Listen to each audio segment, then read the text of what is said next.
Good evening, everybody, and welcome to the Tossisher Rare Book Library. My name is Bilal McDowell. I am the director of Tossisher Rare Book Library, and I'm the associate chief librarian for special collections. So, welcome to all of you for coming out on this wintry night. I do have to say, Shereen, that the Fisher Library has never smelled so lovely as it does tonight and right now. So, to begin, I wish to acknowledge the land on which the U of T operates. For thousands of years, it's been the traditional territory of the Huron-Wendat, the Seneca, and the Mississauga of the Credit. And today, this meeting place is home to many Indigenous and Métis people from across Turtle Island. So again, welcome everybody to the George Kiddell Memorial Lecture on the history of the book. So the Kiddell Lecture was initially called the Griffin Lecture, and it's actually the oldest and the first endowed lecture of the Friends of the Fisher series. And through George Kiddell's generous support, we've been able to continue this series. And tonight we're thrilled because tonight marks the 30th lecture, the 30th Kiddell Lecture. So tonight's theme, or tonight's lecture, will focus on the themes of memory, of identity, of storytelling, all through the focus or through the lens of food and cookbooks. I never had the opportunity to meet George Kiddell, but many of the Friends of the Fisher did know him, and I've learned from them that George was very much a wonderful person, and he certainly loved adventure and travel and food. And so I suspect that he would have been very thrilled with this evening's conversation, focusing on Guyanese food. So, without further ado, I will introduce our head of Rare Books and Special Collections, David Fernandez, who has a few words to say as well. Thank you.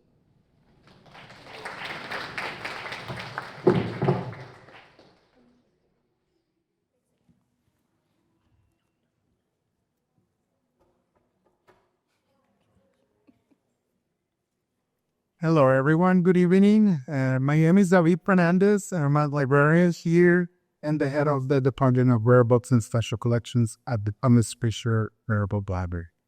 It is such a pleasure to welcome you tonight to this conversation about memory, storytelling, and identity around cookbooks and food cultures in Guyana. Before I introduce tonight's guest speakers, I would like to ask members of the audience to raise your hand if this is your first time visiting the library. Great. A special warm welcome to you all on behalf of my colleagues in the library and on behalf of the Friends of the Fisher Library. I hope you join us this year for a very special season of events, including a new series of lectures, exhibitions, open houses, workshops, and tours, and consider becoming a friend of the Fisher to enjoy the benefits of belonging to a vibrant community center of friendships, books, and libraries. Think about this. This is Canada's largest rare book and special collections library. I hope that one of the things that you remember today to be about memories and about thinking about back home, but remember this, we are open to the public. And the work that we do here as archivists, librarians, and library workers is for you now and in perpetuity. Tonight's event is very special for us as we celebrate the 30th annual George Kiddell Memorial Lecture.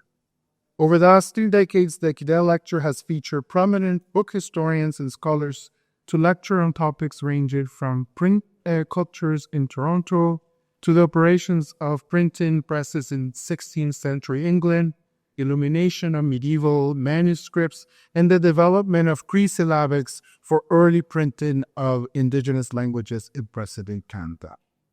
Today's conversation with Shereen, Simic, Althea Brown, and Alissa Trotz opens a new chapter in this lecture series on the history of the book. Book history is not practiced only by scholars and not only happens in libraries. In one way or another, we engage with book history by preserving and making history through books. So now let me ask you another question. How many of you have a copy of this book at home? Quite a few. And how many of you know about this book? Quite a few. This important cookbook inspired my colleague Liz Ridolfo, who is the Special Collections Librarian responsible for our culinary collections, and I to host a conversation in the library to continue the great work Liz has been done for the last decade to engage students and communities with our culinary collections and cookbooks. This is right there by the door. Say hello, Liz.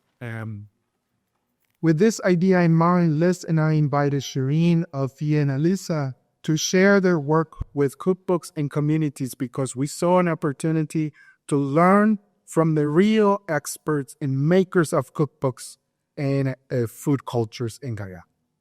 So now I have the pleasure to introduce our guests tonight.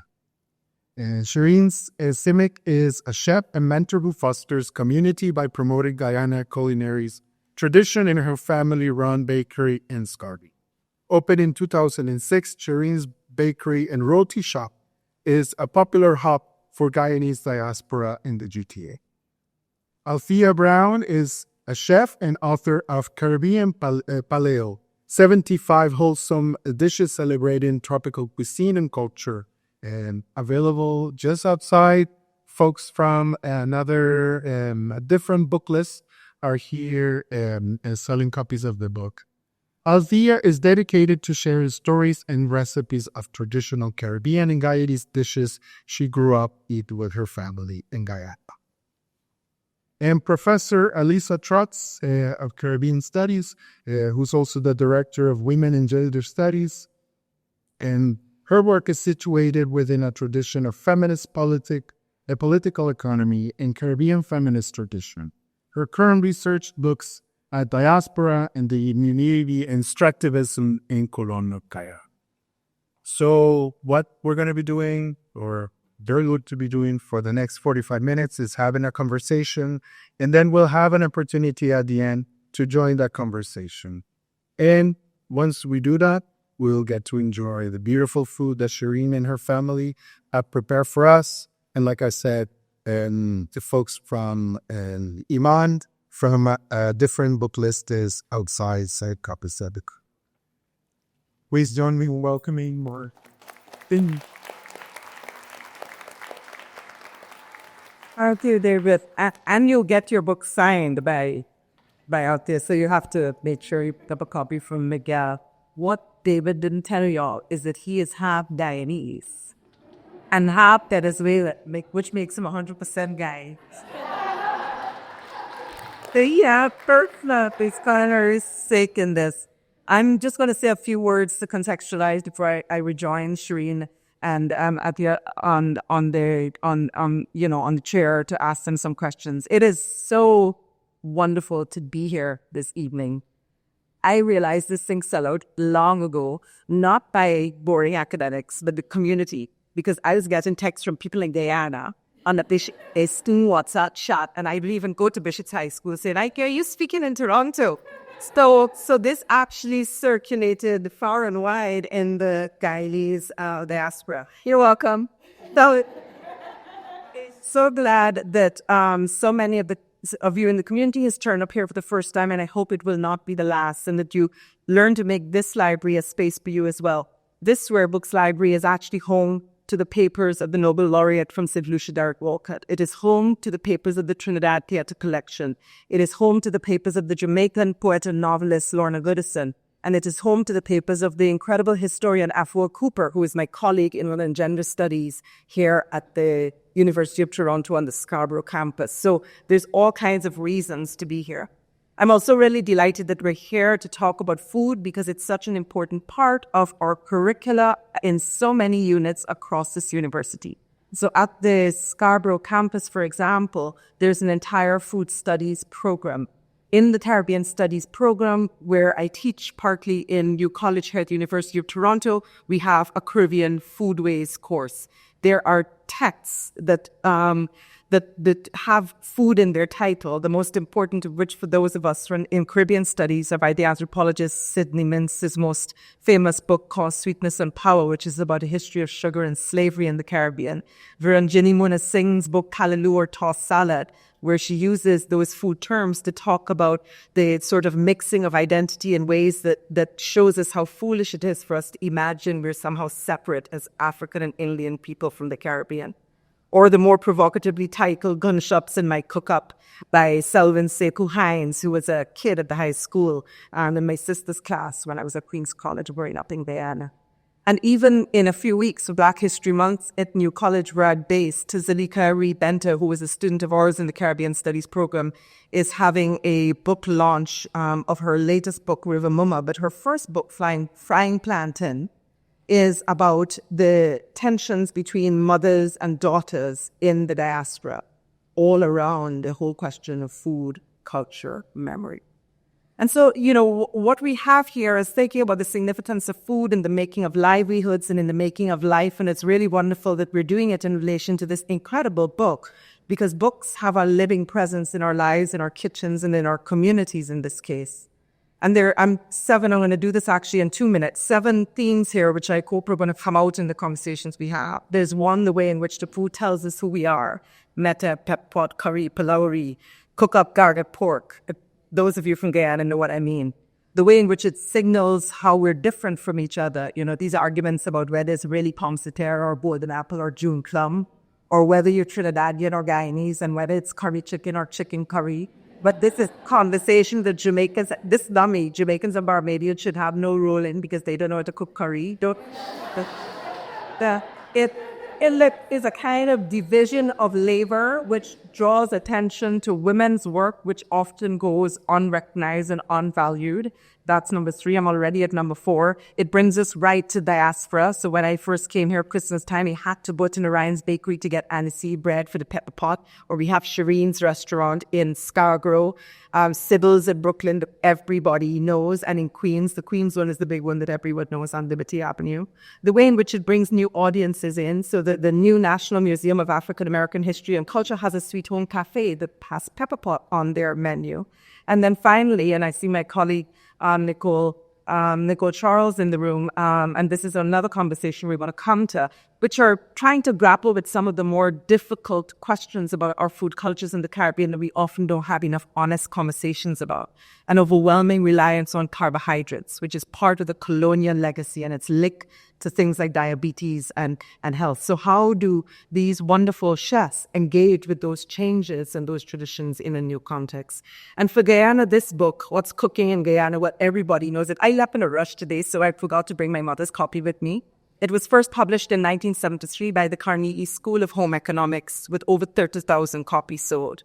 We can approach all kinds of important dimensions of Guyanese history through this institution, the Carnegie School. It was first established in Guyana in the early 1930s at the Carnegie Trade School to encourage employment for women, and was then taken over by the British colonial government in 1937. This was a period when the whole of the Caribbean, the British Caribbean, was alight with trade and with labor disturbances up and down the region. And in many ways, the response of the British colonial government was to attempt to implement reforms to try to allay the discontent of the working people of the Caribbean, but not enough reforms to really structurally transform people's situation. And one of the things were these trade schools. Trade for women means in Darakape dan sodas, basically all they was teaching you. That's all they were teaching. But it was about how to make women into good wives and good mothers, right? And so in that period, what the Carnegie School was doing was culinary arts and making uniforms for government employees. In 1957, the name was changed to the Carnegie School of Home Economics, opened to men for the first time, and the inaugural principal from 1957 to 1978 was an incredible African Guyanese women's rights advocate, Magda Pollard, who I grew up with and know as Auntie Magda, who died at the age of 88 in 2019. Aunt Magda was from a family of teachers. She actually studied nutrition and health science at the University of Glasgow. She was a middle-class woman who, at one level, deeply invested in the Carnegie School and these very sort of gendered skills. It's still largely women who go there. But she also embodied a commitment to women becoming economically independent and self-sustaining. As her nephew said, quote, when she had died, she was invested in emphasizing the importance of women as earners and producers in their own rights for themselves and their families, end quote. And of Carnegie, Magda said, too few educators actually recognize its full significance in improving the quality of life, not only in nurturing the culture of the nation, but also engaging the sciences as a clearly sort of established evidentiary culinary practice. And so on the one hand, we have these kinds of reinforcements of skills. On the other hand, we see this kind of, disobedient or these kinds of openings through those women who offered these opportunities in ways that actually far exceeded the limits that were first imagined by the colonial government, which opened this school. And so with that, you can see how many directions we can go with this conversation. I'm going to take the mic, and as I'm walking back, you all decide who started. I'm going to begin by asking Shereen and Althea to just open perhaps by reflecting on this book and your relationship to this book. So take it away, and then we go from there. Shereen said I have to start, so there's that. Hi everyone, I'm Althea. In case you don't know. And this book has very much been a part of me for as long as I can remember. Not this particular version of it. The version of it that we had at home was the blue one, which most of you might probably have, and the Guyana map is on it. And so my Auntie Rita, who is 95 years old, has that and like holds it to her bosom and still won't give it to me, you know. I'll get it, don't worry. But my aunt was at Carnegie at the time when they were writing the book in 1973. And she remembers students having to test recipes and going through with the contributors and figuring out what that looks like. And every time I need a recipe and I say, like, I don't know how to make this, she goes, did you check what's cooking in Guyana? Because I'm sure it's in there. And so it's always been this thing that I reference and I go to when I first start something. If someone asks me for a recipe as well, I'll say, I don't have it on my blog yet, but let me check what's cooking in Guyana. And I might like screenshot it and say, here, there's a recipe, go check that out. When I was in high school, this was also the book that we used in home ec. So my home ec teacher had a copy of it, and this was our textbook. So I'm very connected to it then and still connected to it now. I now have the second edition, which is the one with the nice pictures, and it feels really good. And I keep that to my breast because I have notes in it and I have little stickers in it saying like, try this, or you could do this a little bit better. But, you know, and so as someone who is a food writer and looking at recipes and recipe development, I oftentimes go there first because everybody knows that Caribbean people don't measure nothing. So even going to my mom and saying like, Mom, how do you make this? She's like, you know how to make it. You put a little bit of this and you put a little bit of that. No, that's not how you make it. But I go there as a reference and a guide, and then kind of use what my mom does to come up with recipes that I then share with all of you. So it's very much a part of who I am.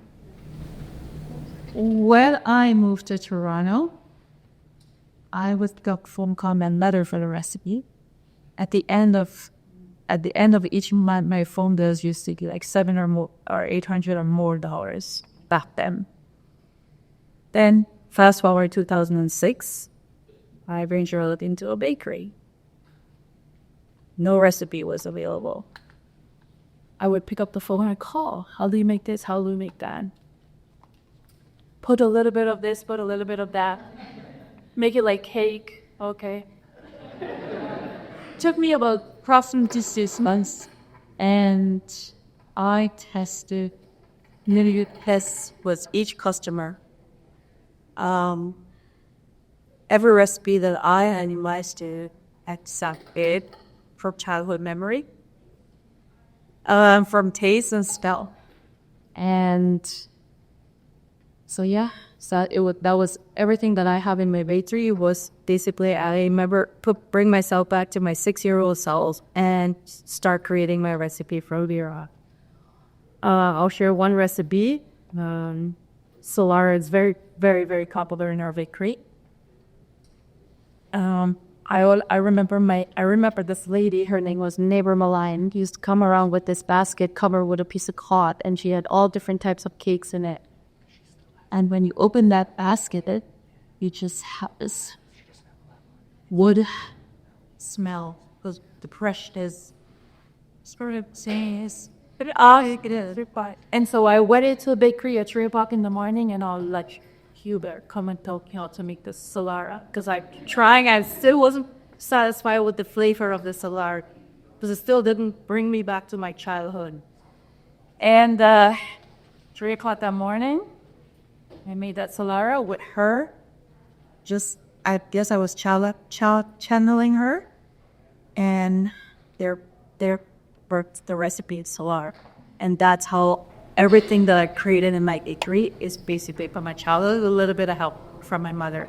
Also, when my mother cooked 6 months of the year, you'll taste her recipe, and when I cook, you'll taste mine.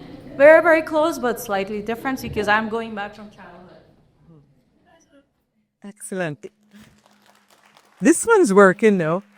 This one's working. So let's try and see if we pass it between. That was really wonderful. And I think, what Shereen's answer kind of just sort of foregrounded is how even this book that we know so well and that we think is so widely known, your answer just sort of reminds us that these circuits are not as general and as universal as we'd like. And that in many ways, Carnegie School, which I think it's not High Street, I can't remember, it's in Georgetown, is largely urban and really does make you think of What's Cooking in Guyana as an urban kind of text.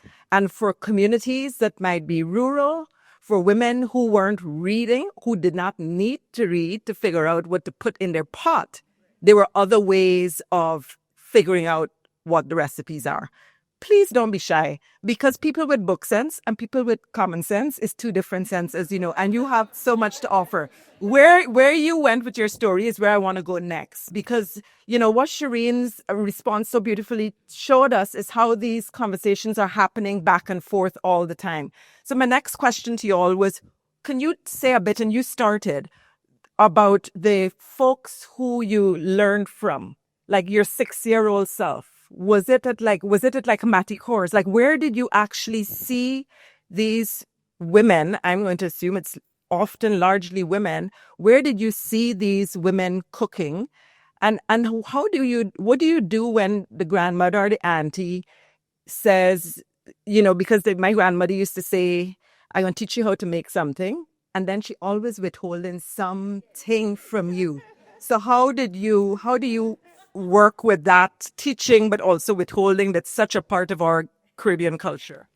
So you go first this time. For me, it was always my mother. Always that person. My 6-year-old self. My 6-year-old self does not remember her, but my 6-year-old self remember at everybody else's home, because I was one of those kids who's always at someone else's home. And that's why when I do cook something, it's not exactly my mother, because my taste bud is from almost every neighbor's pot. I was a spoiled kid. I was welcome in everybody's home. Where were you? Where did you work? I grew up in Podrine, on the West Bank, yes. Mm-hmm. Excellent. So I learned a lot from my mom teaching me at home, because she had this philosophy that women needed to know how to cook. Don't worry, your brother, he can get a wife, but you're going to need to know how to cook to, feed your family. And my mother doesn't have this book, or didn't have this book when I was growing up, except for the blue one that I talked about. And I don't think that the things that we were cooking every day came from that book. What we were cooking every day came from memory, right? Like, she was making baigan choka and dal and rice and cook up, and she wasn't going to that book for those recipes. I wouldn't be allowed to be in the kitchen a lot of times. I think we all have this experience. Like, your mom's cooking, she might be teaching you something, but when she's cooking, you're not in the kitchen. If she's showing you how to make something, then you get to be in it. And then she'll finish it up and be like, you're in my way. So kind of just learning from sitting on the side and watching her do that stuff until it was her time to teach me how to make something. Like I remember my mom teaching me how to make roti. And she was like, I think I was about 9. And she's like, okay, it's time for you to learn how to make roti. And I'm like, okay. And she's like, well, a hand full of flour is 1 roti. Well, I'm guessing my mom's hand size and my hand size of 9 was not the same, right? And then like a pinch of baking powder and then some water. And I remember the first time I tried to make it on my own, following those instructions, could bust somebody's head with it, right?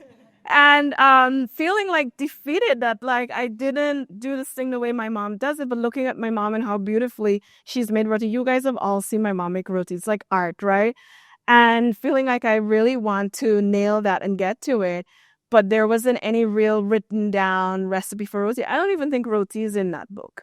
If I remember, there is a section with Indo-Guyanese recipes like mohambog and some curries and some other things, but I don't think roti is in there. And so really just learning eventually through doing, right? Doing it over and over and over until you get it to be as close as possible to your mom's recipe. And to this day, I don't think my roti is as good as my mom's. Like, that's probably the only glutinous thing I'll eat is when my mom makes roti. I'm like, I'll suffer and I'll eat it because, it's just so good. And I think that's my experience with that. Or with seeing my grandmothers cook.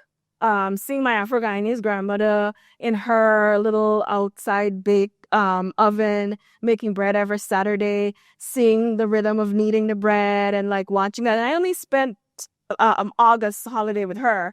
So only seeing like her doing these things during August holiday, and somehow they've become a part of me, so that now when I'm making flat bread, I don't use a mixer anymore because like you were channeling that lady at 3 a.m. in the morning. I'm like, I'm channeling you, Granny, like, let this be good bread, And I think that's it. There is a recipe for bread in that book because I remember the first time I tried to make bread without my grandmother, I went to that recipe and failed and made like so much dough because I didn't know what I was measuring and it didn't come out good. So, yeah. So Althea, it's funny because you said, you do it over and over and over again. But part of what happens with traditions is not just that we're doing things over and over and over again. Every time we do it with a difference. Yeah. Traditions are always changing. And so even that mother and grandmother that you think you're trying to faithfully follow them, at some point they were children trying to faithfully follow their mother and grandmother. So my question to both of you is, one, if you had a favorite Guyanese food you like to cook, the thing that you think you do the best, what is it and why? And secondly, what is one thing that you're proud of? You don't have to disclose your secrets to everybody. What's one thing you're proud of that you actually do differently, that put a twist on something, that made it something slightly new and exciting and different? So 2 questions. You want me to go? Yeah. Okay. I'll just ask you guys, what do you think is the one thing that I'm really proud of that I make well? Not Karila. Oh my God, no, not Karila. Anybody else? Maybe tacos, but roti, right? Like that's my thing. Like that's how I became Instagram famous for making my mom's roti. And it's the one thing that like when I got close to how the flakiness and the layers, and people don't know this, but I really studied this roti, right? Like every time I made it, I was like, what did I do different? Because now the dough doesn't feel right, or it's not sticky, or it's too sticky and I couldn't work for it, or what do I do? And like really, really, like I spent a year really working on this roti and trying to get it, and also then simplifying it because I felt like it was such an angst for everyone. Like, I can't make roti and I'm failed, I'm never gonna get married, and like all this thing, right? And I felt like I could help solve this, right? Like, let me make this thing simple so everybody can get over this and make this roti. And it's the thing that people come to my blog. It's the #1 recipe on my blog.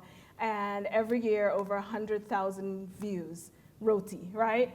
And I have two roti recipes. I have the traditional one, and then I have easy Guyanese roti. And that's the thing that I feel like I changed with how roti is made. And I got death threats, I'm not even lying, for doing it. And so in 2019, I posted a video with me making roti, and I added a little bit of instant yeast. A little bit of yeast. Oh my God. Oh my God. I got so many messages saying that I have such a big platform and I'm changing the way people make roti, and then future generations are going to think that's how you make roti, and it isn't. And by the way, I look black, so what has black woman got to do with telling people how to make roti and changing how roti is made? And so it was a disaster. But you know what? While those naysayers were doing that, hundreds of thousands of Guyanese women were making roti for the first time and getting success with the first try, because yeast stabilizes dough. And so suddenly your roti is like swelling up and it's soft and it's clapping, and I'm getting messages from women who have Guyanese boyfriends and saying, I made your recipe and my mother-in-law loves it, but she doesn't know I put a little bit of yeast. And I'm saying, don't tell her, you can't taste it, don't tell her, don't share the recipe. And I think that was the thing. And even though I don't even eat roti, it became such a passion of mine to really do this thing. And I get messages daily from people who are like, my daughter and I made roti together using your recipe. Thank you so much for this. Thank you for doing this work. So that's my thing.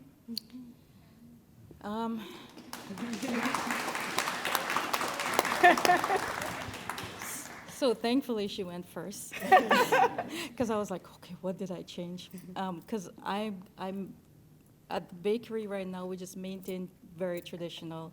All the recipes are almost 100% traditional. The one thing I'm proud to say is a little bit different, but I will not tell you guys my secret, is the baigan choka, which you'll get to taste today. I just didn't put any pepper sauce because I don't know of any pepper in it today, because I wasn't sure, of people's tolerance. But I can say, I'm very proud that I made a difference with that baigan choka. According to my brother-in-law and many customers, but my brother-in-law mostly, I made the best.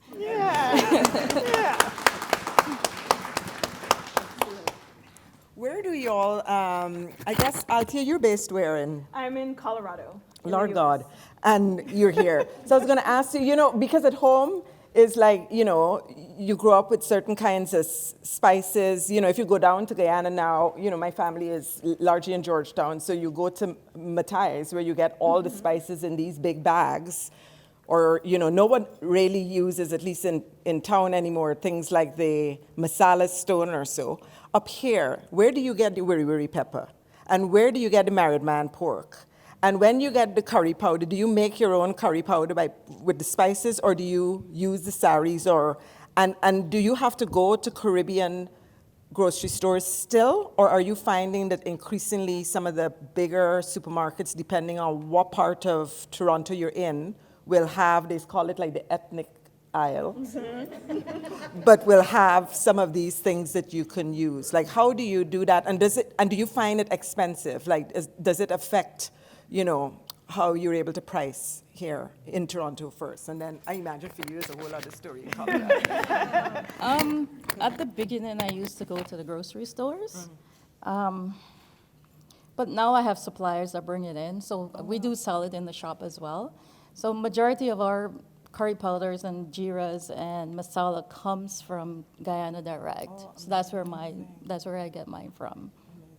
Yeah. See, I'm not so fancy like Shereen. Shereen got hooked up. Supplier. I have to be like a crackhead on a corner to my mom. Please send me some wiri pepper. And then when I go to New York, I take an extra suitcase so I can go to Liberty Avenue and buy frozen bangameri and find shrimp and bring it back home, smelling up the whole plane. I do find that there are some things online, because there are other people who are not fortunate enough in the US to have a mom who lives in Queens that can either send stuff.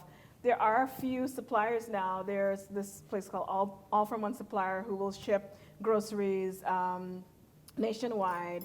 And then also this roti shop in Queens, also Tropical Isle Roti Shop, they just started shipping. You can get food and you can get dry goods shipped wherever you want overnight. And I think that's really, really good because Guyanese people are so spread out. There's so many Guyanese people in Colorado that it blows me away. But why? Because I live there too. Like, just like I ended up there, that's where they are as well. And there is a little Jamaican grocery store in Colorado, and I befriended the shop owner, and then I'll ask him to bring some things for me, like chow mein, right? Like, I love Champion chow mein. I don't know what brands you use, but that's my favorite. And so I'll always say, like, can you bring the Champion chow mein? He's like, yeah. Well, by the time I go to the store, it's sold out. And I'm like, who are these people buying this? It gotta be Guyanese people, right? Because, I mean, who else? And tell them to call me because I want to meet with other Guyanese people. And so, yeah, that's, and then of course there's Amazon, but then you'll pay an arm, a leg, and 2 toes for 1 packet of chow mein, which, you know, is not my thing. So. And do you have people coming in? Well, obviously on your Instagram, but Shereen, do people actually come into the shop asking, not just to buy your goods, but also asking like where they could get Guyanese stuff? Because the casrib that you could find in the supermarket here, you honestly cannot recommend that to anybody. So I'm like, anybody who buy that casrib would have an awful sense of what Guyanese cuisine tastes like. Because unless it come from like region 1, my mother family's from Marijuana, unless it come like from certain Pomeroon or, you know, it's not, you know it's sugar in it. Yeah. And the one thing, the Scotch bonnet, but it can be the wiri pepper. And that's one thing that you actually can't always find here in Toronto, or you don't get it fresh. So do you find people coming in to like ask you recommendations about where to go for food, and you have places, not just your cooked food, but ingredients? Yes, actually, and I often refer them to the West Indian store that I use, who I know bring in the real stuff and not just, I can't say what else. But yes, they do. In regards to the casrib, I actually, when I do cook pepper pot for my customers, especially Christmas time, I have the hookups from Guyana, and I get it, and they bring it in for me. But last year, I was in Guyana in November, and I brought back 2 or 3 suitcases, actually 3 suitcases of casrib, just to cook the pepper pot for my customers, yeah. But yeah, so if it's not the authentic casrib, I'm sorry, I can't use the other ones, yeah. And when people ask for a referral, which one would you use? And I'm like, the best one is this, but I'm, because I know what I use versus what's the commercialized ones, but it is what it is. We make the best of it, right? And I think like pepper pot is trending right now, right? Like we see so much of it everywhere. Everybody's doing pepper pot something. And everybody wants to try this and experience it. So of course they're asking like, hey, where can I find casrib? Because you guys are saying there's no substitute for it. And you know, what's the best brand? And I did this whole series over Christmas about how to tell if your casrib is up to scratch, right? Like how to tell if you open this this bottle of casrib, if it's gonna make a good pepper pot or not. And even with that, like I literally ordered every single bottle of pepper pot I can find on the internet and tested it and recorded this content. And there was just one that was, there were 2 that was okay. One that came directly from Guyana, but it was so bitter, but it said pure casrib, but I was like, did they burn this when they made it? Like what?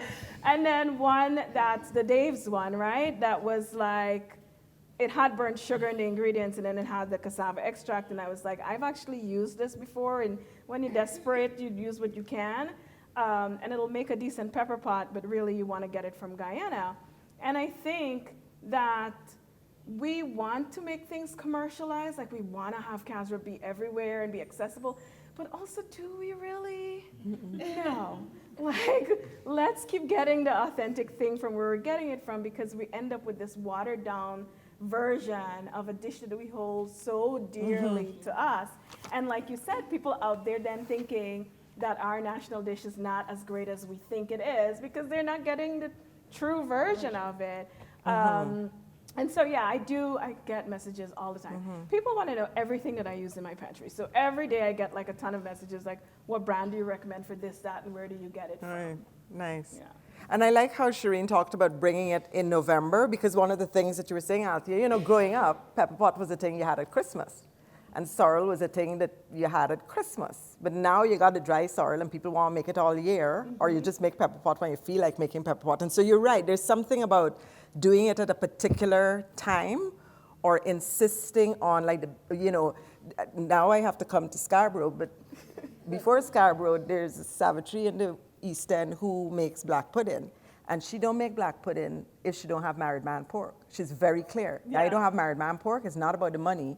I'm not making the black pudding. So there's something about waiting to do that. I'm sure there are lots of questions in the audience. I'm just going to ask one more, so you all have time to prepare. We don't want no long pause. We want hands going right up. I'm going to ask one more question while you all come up with yours, which is the thing I was saying earlier about health and the fact that, you know, one of the things that we often think dal puri, roti, bread, this is Caribbean. But in fact, wheat flour, you know, the Trinidadian filmmaker Richard Fung, who made a film called Dal Puri Diaspora and went all over the world, and it turns out, no, wheat flour was not in India. This came through colonialism, right? So one of the things that it really has taught us is how much of our diets are from colonialism. The parts of the meat we eat that had to do with the discarded parts of the animals during slavery that you then had to season and do all of these things to make it into something that we call a cuisine, which is amazing. And at the same time, there are also these health risks of too much carbohydrates, the amount of sugar. Caribbean people put so much sugar in the coffee, the spoon could stand up in it. So I wanted to ask y'all, Shereen, like when someone comes in, and at the same time we have these alternatives, right? Like you go to a Hindu wedding, it's 7 curry. You know, 7 curry in a leaf. Like this is also part of our tradition. So I wanted to ask you, Shereen, first, what happens when folks come in who are vegetarian or who might have a gluten allergy or so? Like, how do you sort of attend to those? Are there any changes you've made or things you've included to address that? And then Althea, to you, because I know your cookbook is on sale that you're all going to buy, and make sure Miguel take home an empty suitcase and you get it autographed. If you can share with us some of the way in which you've tried to approach this through your Instagram and also through your cookbook in terms of trying to think about, you know, how to repurpose Caribbean and Guyanese cuisine in ways that are attentive to these changing health, you know, to these changing dietary. Okay. And then it's over to y'all. If someone comes into the bakery and has, they're on a specific food group, I don't want to use the word diet, then I ask, what kind of food group are you thinking of? What's your, I mean, what are you looking for, gluten-free or vegetarian, or are you on a smaller portion? We have several different items on the menu every single day. So personally, there's customers who come in there and they'll say they want Shereen special. So my girls have to come and get me, and then I'll make up their meal, whether it's high protein or just vegetable, or they want specific items, because I know how to pair the food, and that's how I handle those customers when they come into the bakery. Excellent, Yeah. thank you. I think what Shereen's also not saying, because she's being very modest, is that pone in the back is gluten-free, and it's Shereen's recipe, and I watched her create it for my book launch, and she literally So that's one new thing. And this one new thing, and it is amazing, and you don't miss anything, right? And I think that pone is naturally gluten-free, but sometimes people add ingredients that might have traces of gluten and stuff that they're not aware of. It's delicious. She also makes egg ball that's gluten-free. I'm telling you, because when I go, I'm like, Shereen, make me all the things I can eat. And she makes egg ball that's gluten-free as well, using cassava flour as the thing that coats it instead of regular flour. And that's something that she's doing on her own. She is really trying where she can to accommodate people because she is really about community and making sure this woman loves to serve people. And I always say, just like feed people, right? Yeah. And so she tries in ways that she can make things accommodating. And I love her for that because in our community, we're not always open to people who have diet-specific needs. I remember telling my mom I couldn't have roti, and she was like, what? You could have a little piece of that and make it that sick. Or you know? ask for the vegetarian food and they tell you it just got a little pigtail in it. Just pick out the potato from the curry, you're okay, you know? And so, props to you, Shereen. Thank you so much for trying to accommodate, especially me and my food sensitivities. In terms of what I'm doing, I do have my cookbook, Caribbean Paleo, and I always say I wrote that cookbook for me because my platform is majority traditional Guyanese things. So I'm sure when everyone heard that I was bringing out a cookbook, they thought it was going to be maybe the next What's Cooking in Guyana, right? Like just all the traditional things. And then I had to spend a lot of time explaining to people what paleo meant because they were like, what is this? You know, and so I spent a lot of time working with cassava and plantain and looking at them as the ingredients of our ancestors and what would they have done had they never heard about wheat, and what would that look like? What would chicken patty look like if we had never had wheat to make a pastry crust? And there's a cassava patty recipe in my cookbook where I use cassava, just boil it, roll it out, and make it like an empanada, but bake it, and it's a healthy patty that doesn't have gluten or any of that stuff. It is amazing. On my platform, I've shared plantain roti, right? You guys have seen that. You boil the plantain, you crush it, you roll it out, and you cook it, and it floats up just like a sada roti, and you can use it and stuff it with all the things that you want to. And I imagine that, like, had our ancestors not been taken from their natural habitat, placed in this space, and fed food so that they can then work on sugar plantations, maybe they would have been making things like this as well to nurture their bodies, right? And so I've been doing a lot of hard work in that space and really thinking about the food that fuels us and helps us to thrive. But also because I am Guyanese, it gotta taste good, you know? And it has to taste like the things that I love and have the ingredients that I'm familiar with, so heavy on the thyme, putting mampok in the cook-up and that sort of stuff. Even the cook-up rice dish in that book is a cauliflower cook-up rice, which is not something that you would get in Guyana, but also I am living in America and it's accessible to me.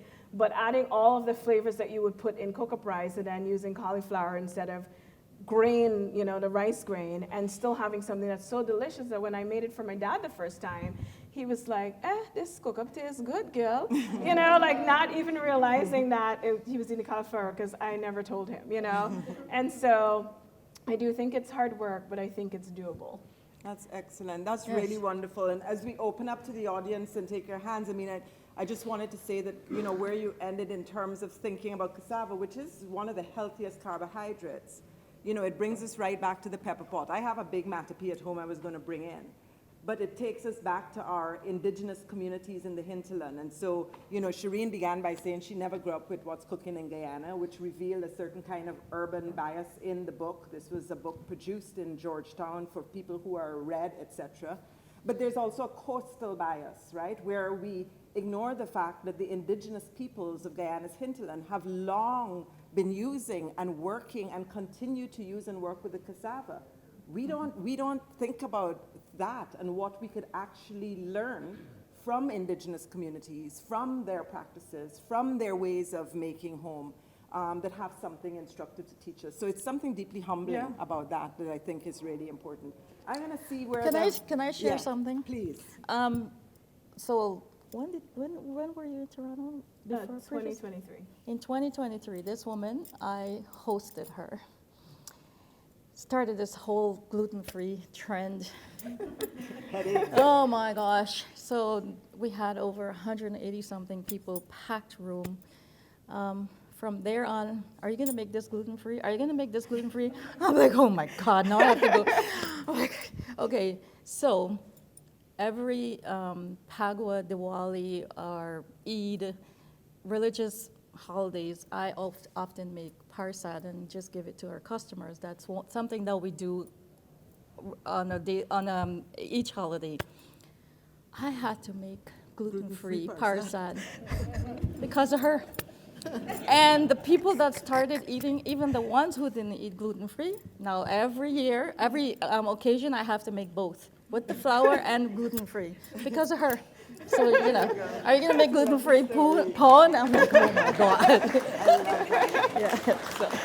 We're going to open up for questions, comments, contributions. You guys can share this mic, and then I can use this one to go around. And we have a long, about like 20 Yeah, we minutes? do. 20, 25 minutes? 25 minutes. Okay.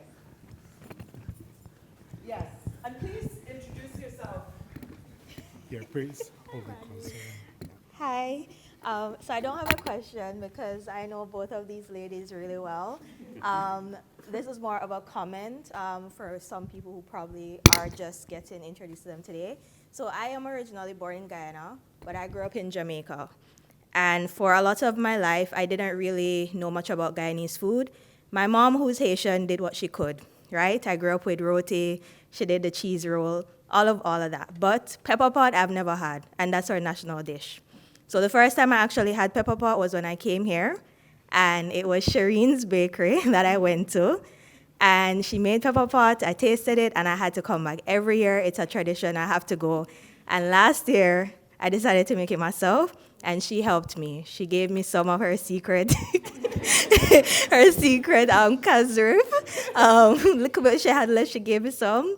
And I was able to make it and share it with my Jamaican husband, who also appreciated it. So I just want to tell them thank you, because with your, hospitality, with just being right here in Toronto for me to be able to taste food, but also, Althea, your online recipes that helped me that day. I attempted y'all to make pepper pot on Christmas Day. What a risk, But because of her Instant Pot recipe that she had on her blog, I was able to do that and feel confident. And so I just want to say thank you to both of you ladies. I'm very happy that I was able to come and meet you and to support, and everyone. We are blessed. That's all I can say. Thank you.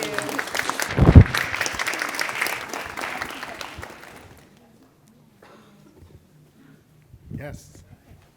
This is the mic. Oh, this is the mic. This little thing. Hi, it's loud. I guess my question is for, I'm Canadian born, so my nieces are Canadian born, is about, sharing food culture. Like, I grew up in a house that was, always loud.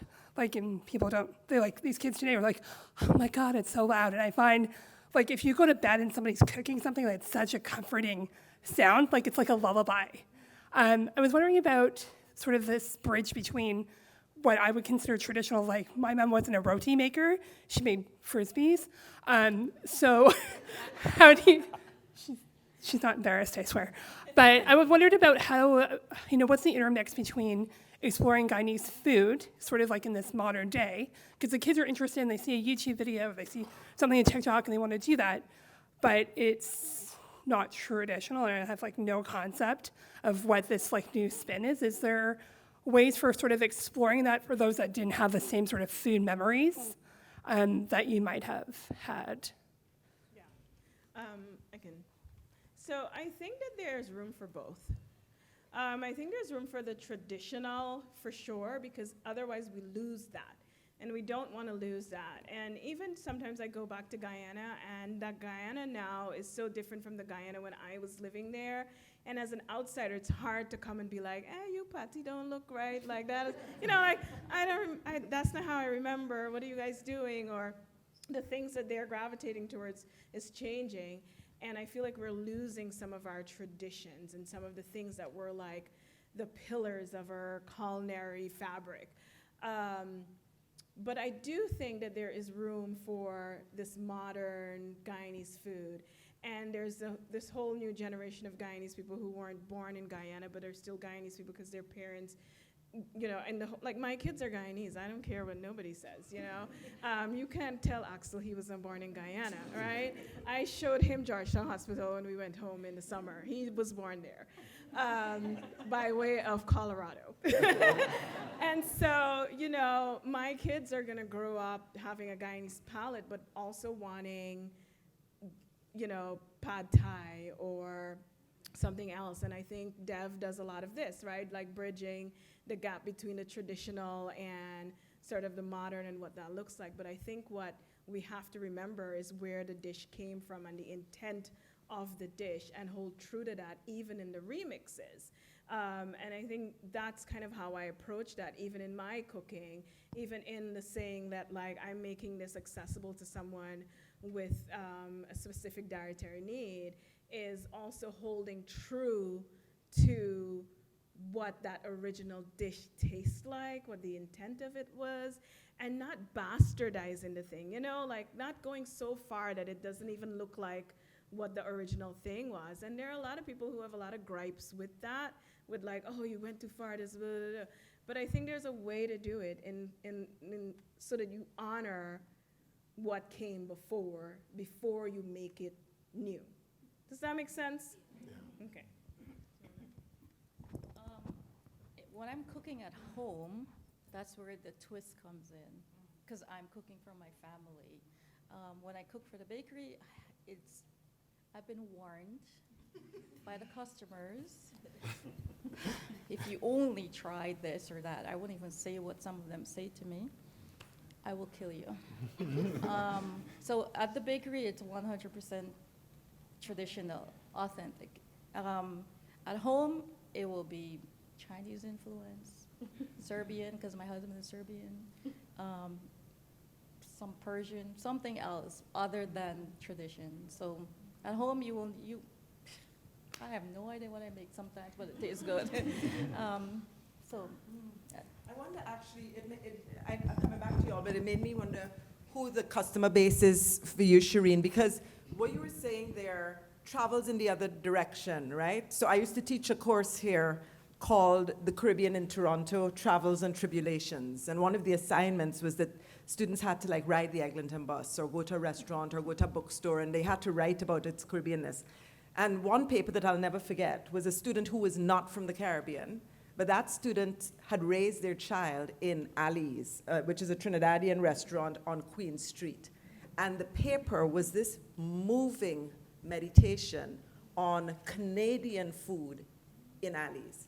Because as far as that family and that child was concerned, dal puri and curry, jerk chicken, that was Canadian cuisine, because that's what they grew up understanding. So it's not even just that you're a Guyanese restaurant, is that is now part and parcel of what it means to be Canadian. So I'm just wondering, in terms of customer base, other people, not just Guyanese, not even just Caribbean people, but other folks coming in as well? We do have a handful of other people coming in, but the majority of the customers are Guyanese based, or a few Trinidadians, or the two Jamaicans, but majority of the customers are Guyanese, because there is such a need to maintain the culture, and make sure that their children know their food. And even if it's a first generation Guyanese Canadian, I have a lot of people asking me to do cook shows, because they want to learn to make the traditional food so that their children will continue that tradition. Yeah. Other questions?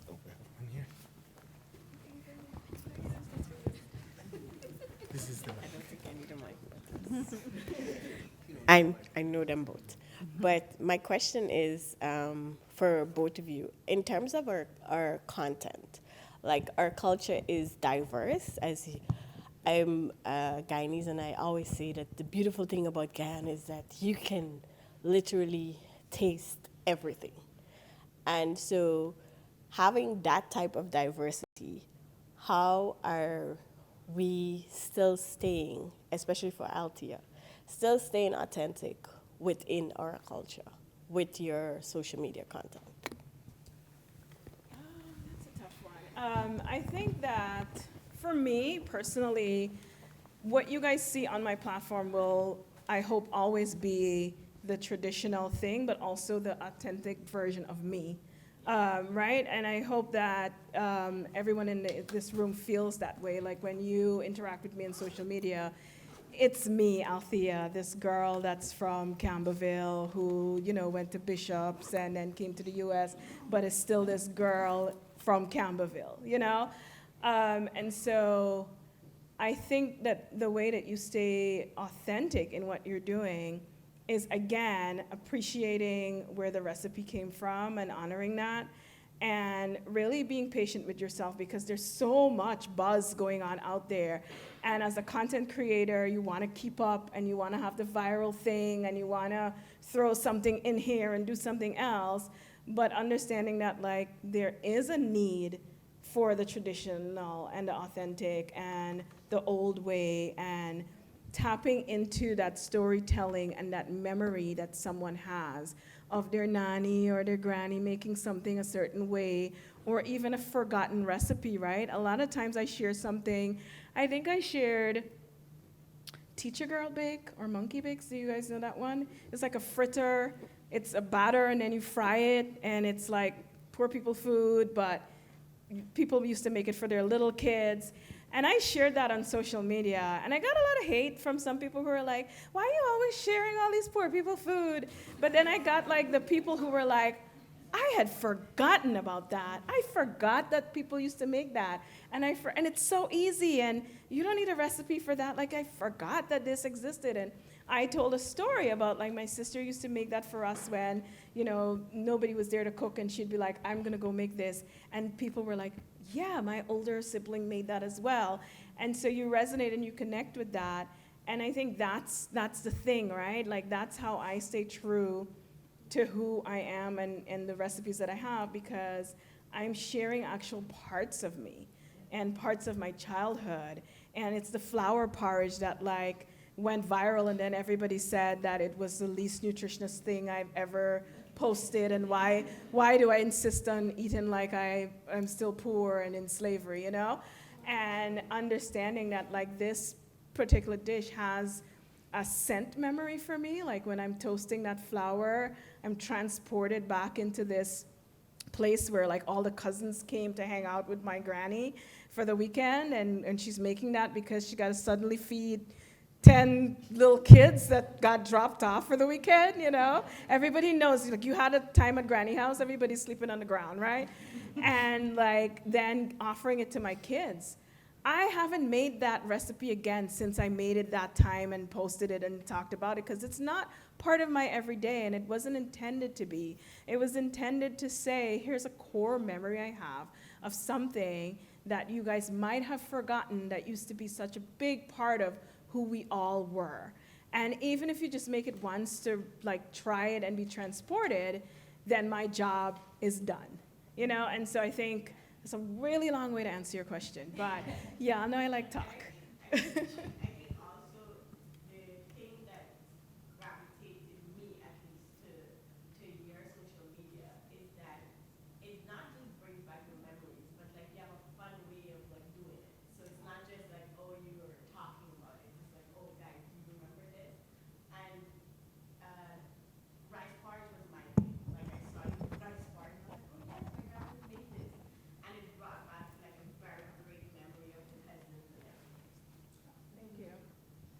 I mean, what's so clear there is how food is tied to culture, is tied to history, is tied to politics, is tied. There's a Guyanese professor called Gillian Richard Graves who's written the most remarkable essay on cook-up rice. But the essay is all, in this discussion of cook-up rice, is all the history and the economics and the culture and the politics and tying it to the Caribbean. It's just remarkable. So that's really where that takes us. Where are the hands? How many of y'all follow the Instagram? Oh, How that's many of y'all? me. Great. So see all them hands? After this is to ask the question. Some of you, I want to hear y'all share why you following the Instagram, which takes you to Althea, but also to kind of Shereen, and what are the things about it that you find inspiring? So go to you. Okay, so I just kind of want to touch on actually some of what I'm Zana. I'm Shereen's daughter. I also run the Instagram page, and I serve a lot of our non-Guyanese customers. So when somebody comes into the store, they're like, oh, it's my first time here. What do you recommend? The first thing I ask is, what's your spice level at? Because some things can be spicier than others. You take, for instance, like the chicken chow mein. Noodles. It's noodles with chicken and veggies. Not so spicy. I always like to add, if you want a little kick of something, add some chicken curry on top. We do baked chicken. Pastries, I always love to go to the Pine Tarts because pineapple and apple, it's like we compare the pineapple tart to like an apple pie. So it's you can relate to some things in some kind of way. Also for the people with gluten or dietary restrictions, we make something called metamji, which is all provisions made with coconut milk. So these are things that I find with Guyanese cuisine, with a lot of the vegetarian and like just other options that we make. It's so wide, so you can get a little bit of everything. So I just wanted to touch on that quickly. So we want some folks to share. Those who follow their Instagrams, you all need to out yourself and say why. Give them back some love. Yeah, Josh. Do I need to stand up? No, you don't. Okay. Hi, I think Shereen and her daughter will kind of recognize me. I come every Saturday to get the MetMG. I started following Shereen because of Chef Dev. And my cousin recommended Shereen's. I have a lot of cousins in Scarborough, and they said, if you want roti, go to Shereen's. So my favorite thing from the store, obviously, is MetMG. But my mom taught me how to cook. Like, my mom's Guyanese, my dad's Indian. She taught me how to cook all the things, but like on a busy week, sometimes you just want your auntie to cook for you and like, like feel really taken care of. And I always feel that way when I walk into the store. So yeah, I haven't been around for a while because I've been busy on the weekends, but like I'll try to make it out more often. Thank you.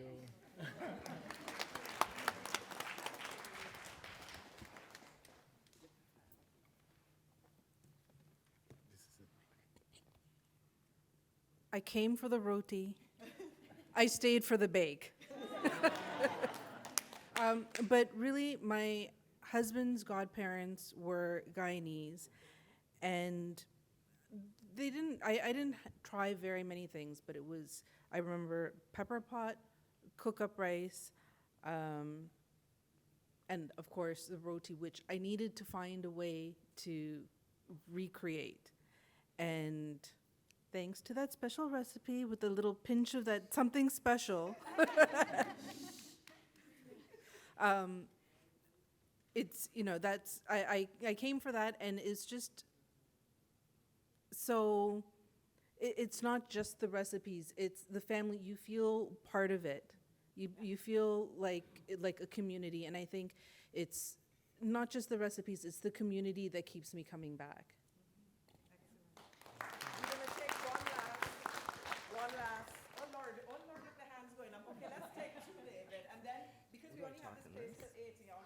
Check. Oh. Beautiful. Hi, my name is Josh from Toronto. It's more of a comment than it is a question, but it's just reflecting back on, I guess, my friends. Yeah, we're friends, right? During the pandemic, Guyanese, I'm born in Toronto. My mom's like, oh, there's nothing to do during the pandemic, so everyone's making bread. But I don't know if we make bread. We don't bake. Our oven does not get used. And then my mom's like, let me make some bread. So I'm like, oh, I know somebody online who actually makes bread all the time. So I showed her Matemji's page, and from there, every weekend a bread. No, my mom can't stop making bread. I don't even want to post bread on my social media because I'm like, people are gonna say we're copying you, right? So, but I will credit you if we do, I promise. And in terms of going to Shereen's, I think I met Shereen about two-ish years ago. And the last, I think I went in the summer, I went into Shereen's for food, for not so healthy food. And Shereen put me on a cleanse as soon as I entered there. Because I'm always talking about my weight and I'm going on a trip and I need to drop some pounds. And before I could order food, Shereen had me on like this month cleanse for my gut health and how it's important to be healthy. And you know, she sees what I cook on my Instagram, and I'm a rice belly. Like I love Korean rice heap with dal on top.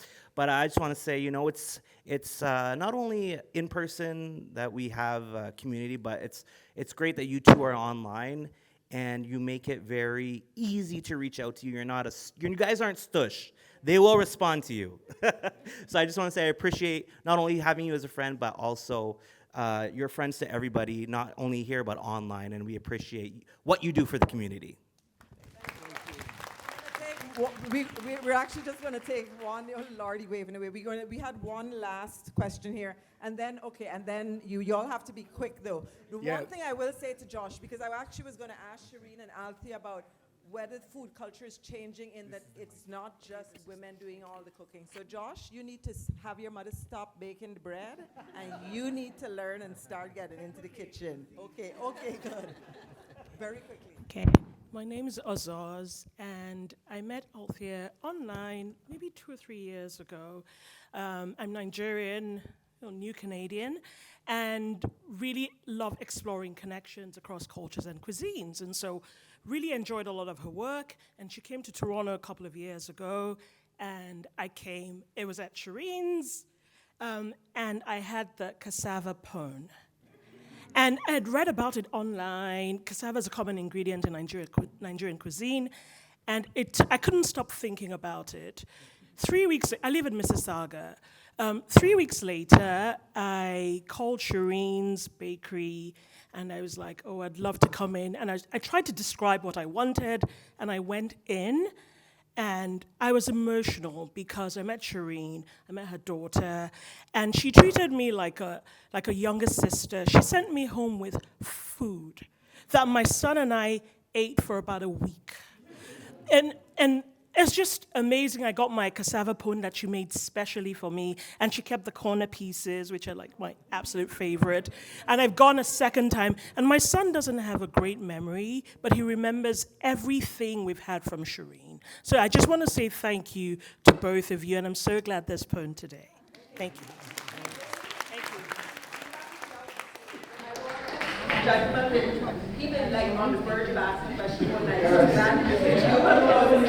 And then I'm going to ask Shereen and Althea to say 1 minute each to close so that you all can get to the food and mingle and ask them the questions and get the book autographed. So I'm done. Thank you so much for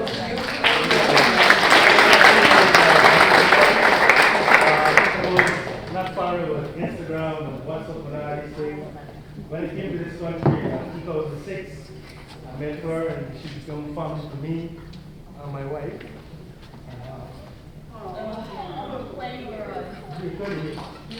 I still support her from day one. So.